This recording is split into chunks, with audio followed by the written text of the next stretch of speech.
and thanks for joining me. I'm currently at the BCCK here in Kuching, Sarawak, attending the WCIT, or the World Congress on Innovation Technology 2023. Last year was done in Penang, this year in Kuching. We have over 6,000 people attending this conference. This is where we debate, talk, and perhaps even formulate some policies regarding technology. We saw the event taking place on the 3rd, where they were focusing on the SheTech Asia Forum 2023, a lot of focus on women and gender equality and equity. So a lot that has to be done and supported on that front. This is the inaugural session that was on day 0. And of course, on the 4th of October, we saw the Premier of Sarawak launching the event, and in it, the focus not just for WCIT as well as IDECS, which is the Digital Economy Conference for Sarawak. The focus was on green technology, climate change, digital economy, hydrogen, energy transition, and the like. And of course, throughout these conferences, we've seen a lot of dialogue on the panel session, where key movers and shakers, especially regulators and industry players, particularly those from the private sector. I just had a short conversation with the IBM CEO, for instance. I had her on Notepad last week. She's attending this. We saw TM, MDEC attending this as well. Many of the MOUs are signed. Many of the conversations that took place over the past few months leading up to this is signed at this conference. Anyway, I've had a lot of conversations, but the one that I really want to highlight is one from Dato' Dan Khoo, the WCIT CEO. WCIT is the World Information Technology and Services Alliance, the owner of this conference of WCIT. In it, I discussed at length about not just the purpose of WCIT, but what the plans are moving forward. And of course, if you are a scale-up and startup, somebody that might have gone to get a Series A funding or is about to get to Series A funding, watch out about the announcement that was made today regarding the not just the AI declaration, but the World Cup, or the WCIT World Cup. Because the WCIT World Cup is talking about how scale-up enterprises or scale-up startups, especially those in the Series A range, can actually pitch and participate in the event, and of course, perhaps look at how they can graduate from that World Cup preliminary stages this time next year in Kuala Lumpur to be hosted in Estonia, along with other WCIT winners, I suppose, to compete at the global level at Estonia next year. So do check that out in the statement that is coming in from Dato' Dan Khoo. This is my conversation with WCIT CEO, Dato' Dan Khoo. Okay, this is of course an exciting time, not just for WCIT, but for Sarawak as well. Maybe you can walk through with this in terms of the initial expectations of it, and then of course the opening of the event with the Premier of Sarawak making very broad announcements regarding green tech, green energy, carbon capture and carbon storage, hydrogen. There's also Sarawak energy development roadmap. These are very lofty policies that will shape our energy transition and our adoption of digital energy moving forward. Are you excited about all these progress that is happening in WCIT? Obviously, yes.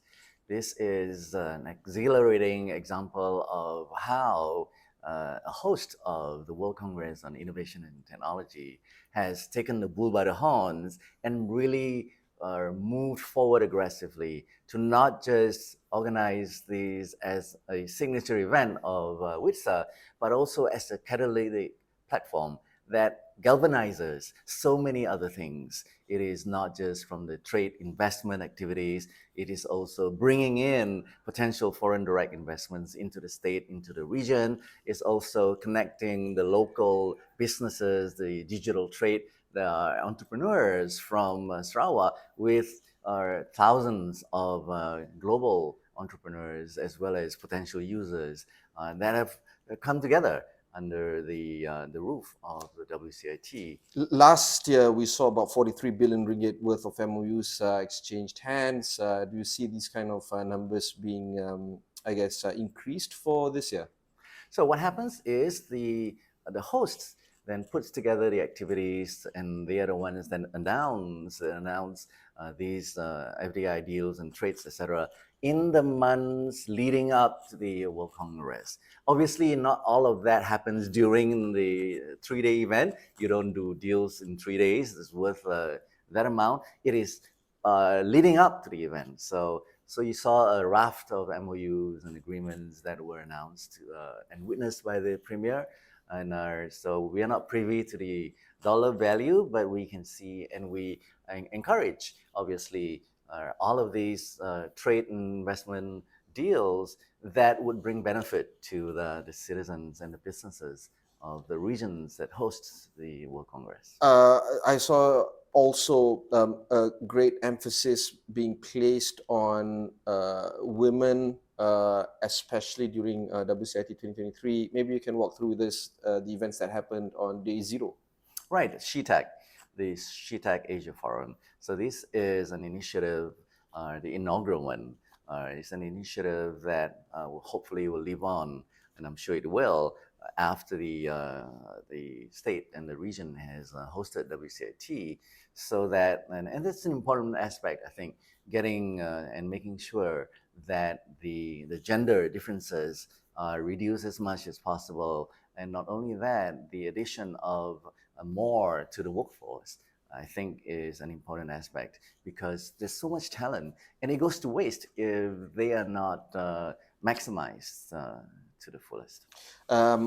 There is a big event that is happening in Kuala Lumpur yesterday, where the Prime Minister launched the hydrogen economy at iGEM. There's also iGEM itself that focuses on a lot of renewable energy policy. The government also announced the new or national energy transition roadmap. There's a lot of emphasis towards hydrogen as well, and Sarawak being a key player there.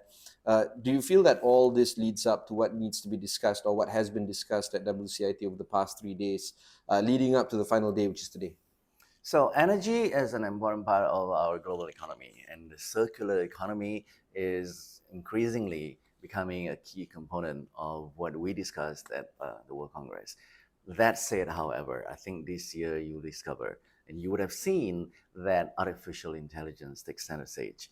And whether it's because of the excitements that have emerged from generative AI to the major moves from the multimodal type of move that has happened with ChatGPT 4V, I think these are exciting times, and we want to make sure that we bring these messages and the key debates, discussions, as well as innovations around artificial intelligence to the delegates as well as the attendees.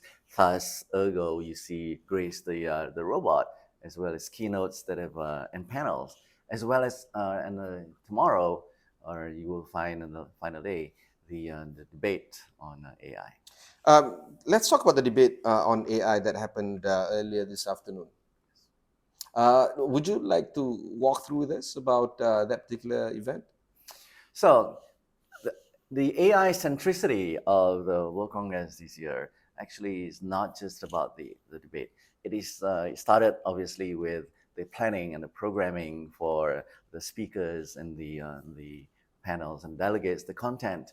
Plus, AI has also been a key area that WCIT has focused on. So we released the WCIT AI position paper, which is a document that embodies the elements and principles that we recommend our members take to their governments to basically look at ethical and consensus-based ways to, if regulation is required for AI, then how would governments move forward? So we have a set of principles and recommendations on those areas.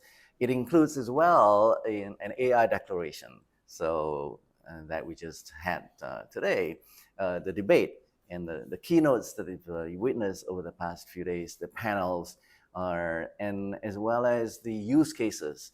I think we are more excited by the innovations and what I would call the Jedi side of the Force, the light side, the wonderful things, the innovations that can bring AI and technology in general for the betterment of humankind. Certainly there are concerns, potentially the dark side, The loss Sith, of so to speak. loss of livelihoods and potential abuse of AI, whether it's for illicit or negative use cases, as well as maybe people's fears with regards to how they can compete with machines. So What would be I guess the impetus of having the AI declaration is there, but what would be the salient point, the 2 or 3 principles that you want to share with us?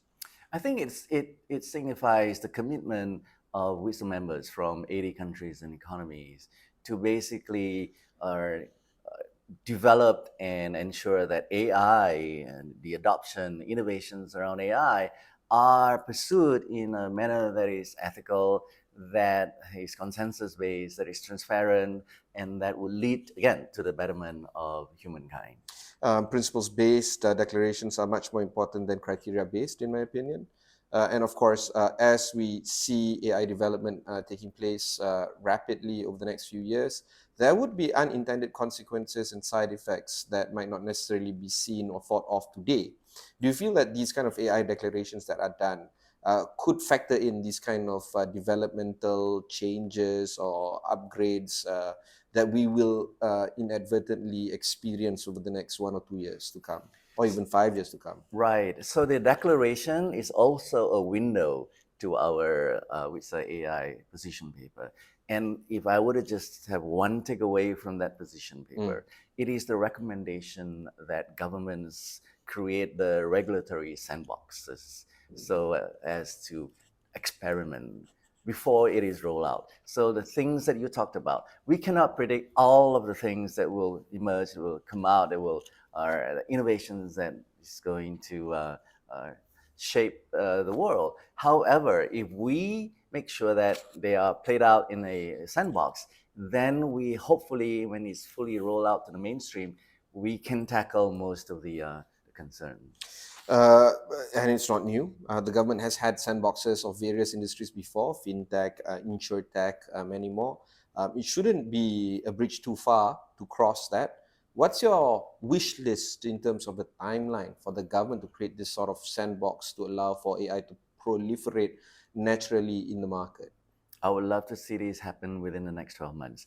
Already, our Wow. members for example, Brazil, they're Yeah. actively debating, discussing in their parliament, and legislators are now talking about how do we implement these things because technology is moving forward and it is not going to wait. And if you think just because you're in a different sovereign state and you're shielded from what's happening around the world, it doesn't happen that way.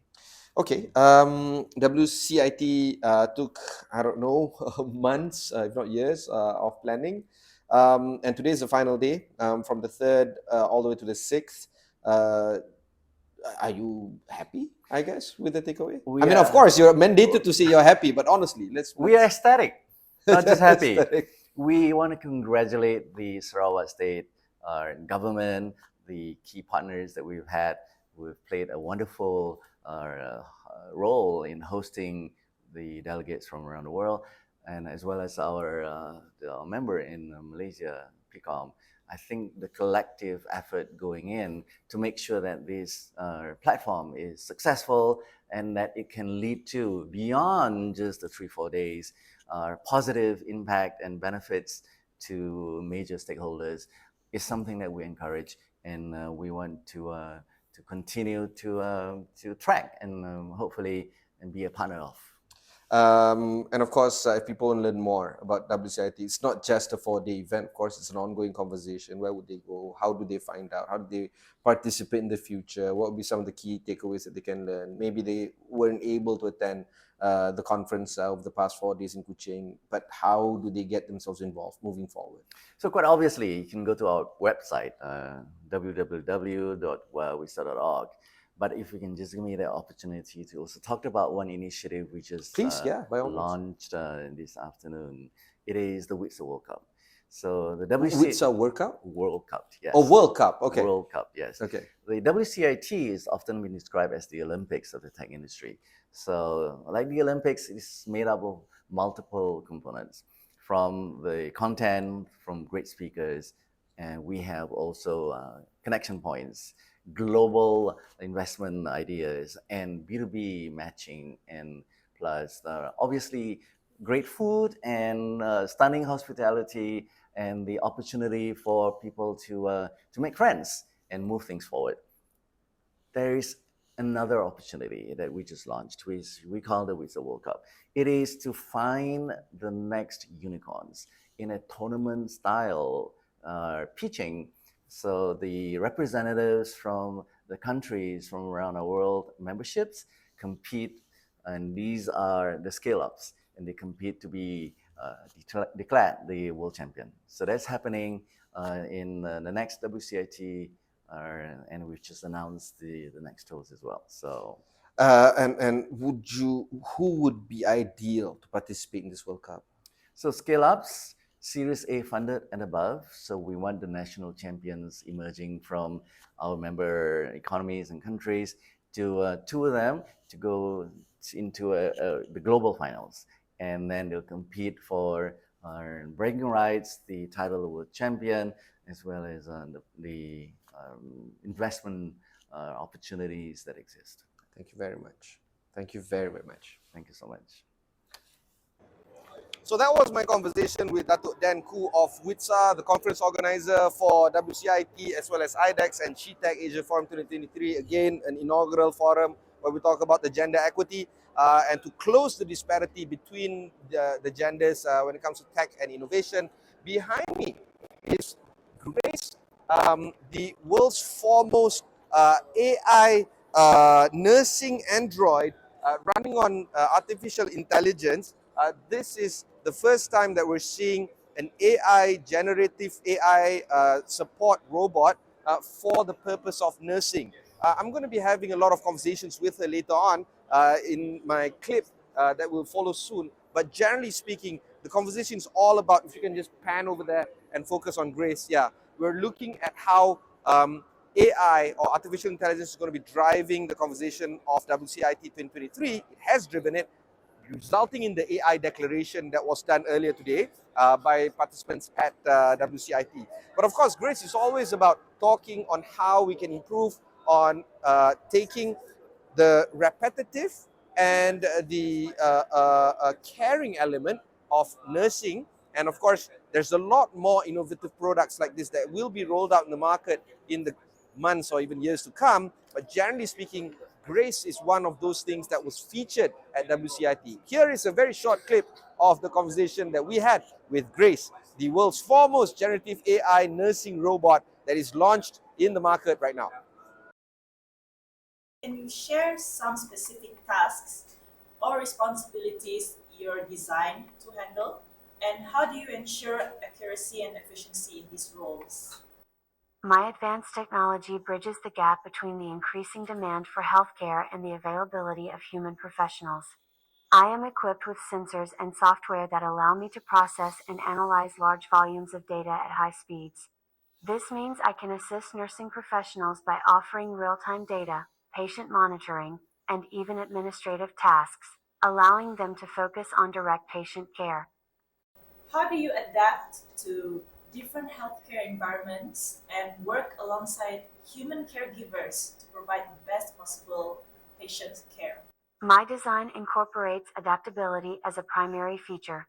My sensors and AI capabilities allow me to understand and navigate different healthcare settings, whether it's a high-tech hospital in a city or a rural clinic. I am programmed to learn from every interaction, which means I can better assist human caregivers over time and provide patient-specific care. Okay, we'll go for a short break. When we come back, we'll discuss a little bit more when it comes to the policy regarding technology.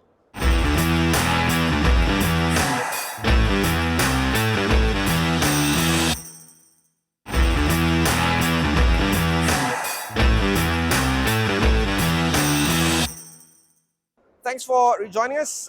Again, this is me, Ibrahim Sani, reporting from Kuching, Sarawak, attending the WCIT 2023 and the IDECS 2023, and of course, SheTech Asia Forum, the inaugural forum regarding gender balance in technology 2023, the first time that we're looking at discussions on gender equity. Up next, I will be having a very short dialogue with one of the speakers at WCIT, one Michael Nelson, the senior fellow at the Carnegie Endowment, talking about digital policy. In it, he argues that governments are behind in digital innovation, but that's not necessarily a good thing, because we're looking at market participants, especially the private sector and the academia, running the digital innovation and technology, and the government must be a little bit more pensive and a little bit more thoughtful in creating policies that will support the betterment of humanity through digital innovation and digital technology. This is my conversation with a person that has been around for quite some time when it comes to digital innovation, Michael Nelson of Carnegie Endowment Fund. I'm Michael Nelson. I've been working on internet policy for 35 years, and I currently work at the Carnegie Endowment for International Peace in And of Washington, course, D.C. Pardon me. And of course, you're looking at digital policy when it comes to cybersecurity. Cybersecurity, online privacy, look at data policy, and I spend a lot of time looking at digital leadership, how different governments organize to craft good policy to provide a secure, open, innovative internet. The problem with governments around the world is that they can't keep up with technological innovations. Well, that's a great thing. I mean, that's been that way for 30 years, and as a result, there's been time for industry and academics and users to try out different things. So the government shouldn't be ahead. We don't want government designing the internet for us, particularly those governments that think it's best to have one solution. That's the enemy of innovation, the idea that there's one best standard or one solution to a problem. We even have competing standards organizations because different ones develop different approaches that work for different use cases. And then users decide what they want. Over time, maybe one standard will be used by 90–95% of the community, but for most problems, we want more than one solution. The idea here is, of course, there's also geopolitical elements involved. ByteDance is facing a lot of headwinds in the US. Facebook and Google are not allowed in China. Where do you see policy being crafted for the benefit of the population instead of geopolitical, I guess, interests? Well, that's a recent development. I started being involved with internet policy back in 1988. And for the first You look too young for that. 10 years, older than I look. But the fact is that at that time, it was the engineers designing the internet for the engineers who were, for the most part, the people using the internet. Then they started building it out, and obviously they paid a lot of attention to what users wanted. There were new problems, new solutions, but it continued to be a bottom-up process. Then the politicians got involved, and I was working with some of the early political pioneers like Senator Al Gore. His mission was to make sure that this internet we were building reached as many people as possible, as quickly as possible, and that it provided the widest range of services, because that's the key. If people don't find a service they want, they're not going to make the time to use it. And that worked well. And then, unfortunately, it went from policy to politics. And so people started really playing games. You know, they decided that they didn't really want to solve problems. They wanted to appear to be solving problems. And so we saw over about 10 years, a lot of people making proposals that would have limited the internet. And sometimes they had a really good purpose in mind. Yeah. You know, they wanted to prevent cybercrime. Yeah.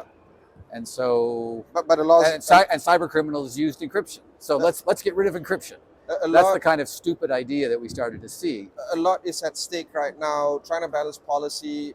There's no other actors right now that can execute and implement policy other than the lawmakers. Well, no, there's a lot of things that go on Go on. without the lawmakers even understanding what's going on. Okay. I worked for Cloudflare for 4 years before joining Carnegie. Cloudflare created a whole new way of providing cybersecurity. Rather than selling machines to companies and building a digital moat, Yeah. they provided cloud-based solutions that would actually filter out and identify cyber threats before they ever reach the company. Much cheaper, much more flexible. And of course, they're doing very well because they've got this better solution. Nobody needed to regulate that. Yeah. As a matter of fact, there were some governments who were telling companies they had to provide firewalls and they had to do things that were older, not as efficient as Cloudflare. So there's a lot going on that isn't under the regulatory umbrella. But my biggest worry is the one that you just mentioned. In the last 4 or 5 years, geopolitics has taken a much bigger role in what services are available. And it's leading to internet fragmentation. It's particularly leading to the blocking of applications. Yeah. And it's not just the digital policy agencies that are involved. It's everybody in the government. Sometimes it's the prime minister or the president who decides, well, we're not going to have those applications. Arbitrarily. Pretty much arbitrarily and for PR reasons. Yeah. Let's bring it down here to Kuching and WCIT. What would be the 2 or 3 things that you are keeping an eye out for, or you want people to particularly pay more attention to? Well, I write a lot about digital leadership. And within each government, typically you have 3 or 4 agencies. And the problem is that in these governments, the agencies are pulling in different directions. And I say when policies collide. It's actually my favorite hashtag when policies collide. And it happens all around the world. So again, mentioning encryption, the cybersecurity office, they want really strong encryption. The police, they don't want the criminals using encryption, so they don't want anybody using encryption. That's not going to work. And so you need the prime minister, the president. In the case of Sarawak, you need the premier actually bringing together the different experts, the different agencies, and saying, I know you're interested in doing this and you want to do that. Find a way to work together. And that's all that we have right now regarding WCIT. There's a lot more reports that can be found on astroawani.com. You can actually see all the reports that can be found there. You can also search for WCIT on all of Astro Awani's platform as well. This is me, Ibrahim Sani, reporting from Kuching, Sarawak. See you back in Kuala Lumpur again soon.